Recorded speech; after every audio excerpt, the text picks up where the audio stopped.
For follicular lymphoma, what are the predictors of transformation and relapse, and what symptoms should patients be looking out for and tell their doctor about? Yeah, so I think this is a great question. As far as, just in everybody predicting when they're going to progress, when they're going to relapse, we don't actually have great ways to do that right now.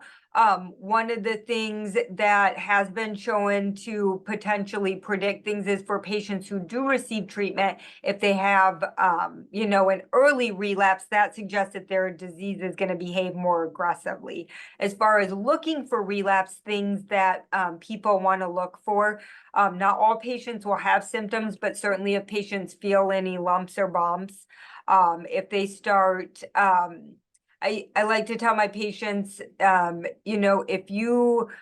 patients usually know if something's wrong. So everybody's going to have aches and pains. Everybody's going to have, the normal infections, right? But if you're not feeling well, significant fatigue, night sweats, fevers are always something that we look for, but that's not something that everybody has. New pains, not feeling well, just kind of the inability to feel like you can keep up with what you're doing daily. Those are always things that you should at least call in to see if you should be evaluated. It's important to know that, follicular lymphoma patients are followed. As I said, you're followed forever. So you are, we do also watch your blood counts to make sure that we're not seeing changes in blood counts, changes in lactate dehydrogenase, which is a non-specific marker, but something that we follow in lymphoma.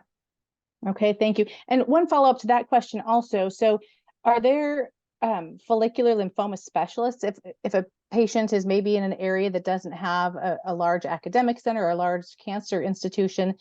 Do you recommend they see somebody who specializes in follicular lymphoma, or can they even for a consult, or do you think that their local hematologist oncologist is very familiar with that themselves? Do you have recommendations? Yeah, so that's a great question. Local, I think follicular lymphoma is common enough that a lot of our, general oncologists who see everything see follicular lymphoma.